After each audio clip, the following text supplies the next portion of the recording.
All right, beautiful conversation, gentlemen. Let's move straight to our final conversation. The question, who deserves police protection and who decides?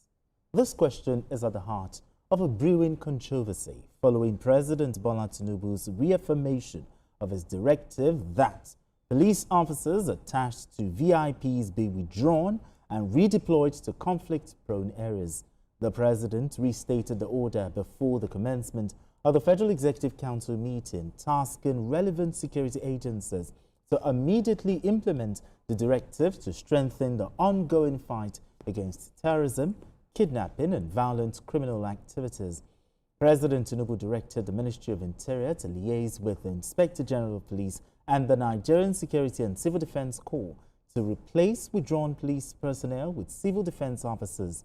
However, the directive has not gone down well. With some senators, tensions rose, and the Senate on Wednesday, as Senator Abdul Ningi raised concerns over the withdrawal, arguing that daughters and sons of political office holders, ministers, business executives, and entertainers continue to enjoy security protection. Speaking through a point of order, Senator Ningi condemned the withdrawal of his only police orderly, describing the action as discriminatory and unfair. Who needs police protection? Because the president is insisting on police orderly withdrawals from VIPs. He also added that the NSCDC is trained for VIP protection. What's your reaction to this story? You know, I knew it would get to this point because this was an emergency security measure taken by the president. Okay. During the congressional hearing on the killing of people in our country, because I'm not going to call it genocide, one of the people who came to address the U.S. lawmakers said that we do not have enough policemen. Of course, everyone knows that this is true. She then went on to say that even about half of the policemen we have are protecting, are guiding VIPs and VVIPs. There is nowhere people will hear this kind of thing, that, oh, a country that is short in terms of security operatives can afford to allow more than or about half of his policemen guiding VIPs, musicians, and other people. So the president, I'm sure after he watched that hearing, he wanted to also show that, yes, we are responding to criticism, you know, in terms of our security architecture. He then decided, and don't forget, this issue has been there. Every IG had always said, look, I'm going to withdraw. There are so many. It's a national concern that so many people that should be guiding vulnerable Nigerians, that should be in the front line of securing our country. Because police are in the front line of national security. It is territorial threats that soldiers, the Navy and the Air Force are supposed to confront. But today we are using soldiers to do what the police should be doing. How do we achieve this? There's no doubt that there's a pressing need to withdraw some of the security men guiding VIPs and VVIPs and get them to return to base so that they can provide security in our communities. So the president has done the right thing. However, the devil is in the implementation of this thing. Because of the way it came, there's no way, we've not planned this thoroughly.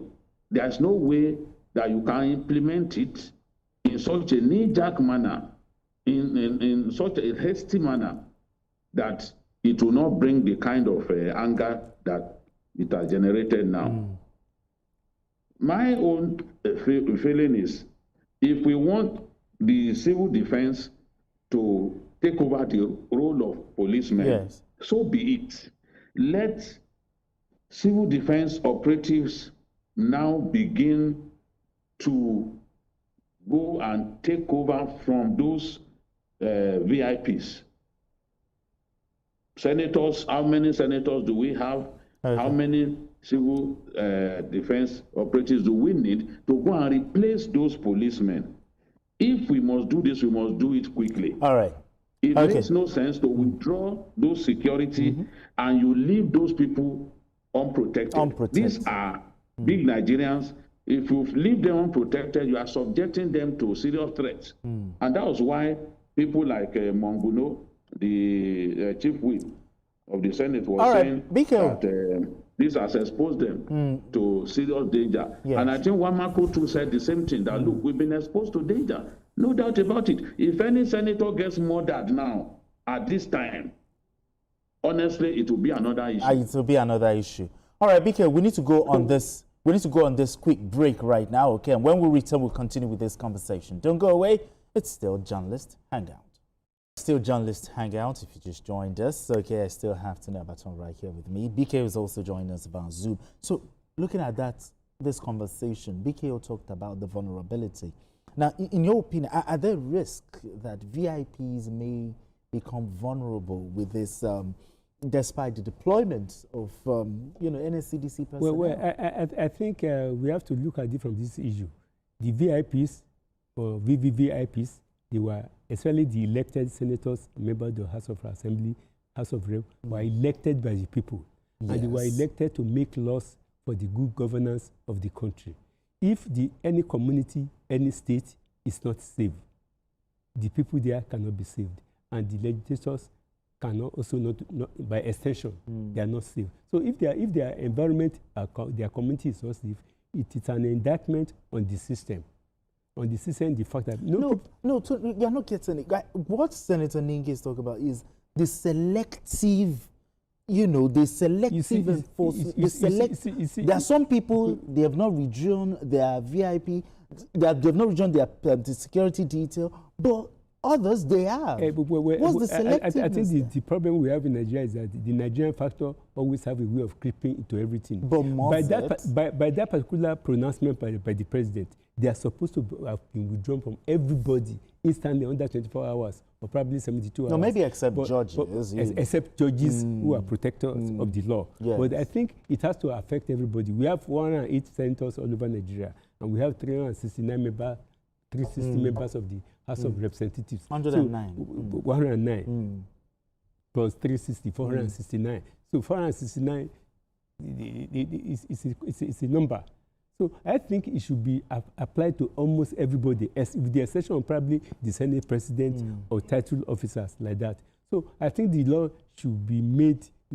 Nigerian factor has a way of creeping into every law that we make in this particular country. As we are speaking now, I am sure that there will still be some privileged Nigerians who are not elected officers, who are still keeping police now. So I think what needed to be done is that let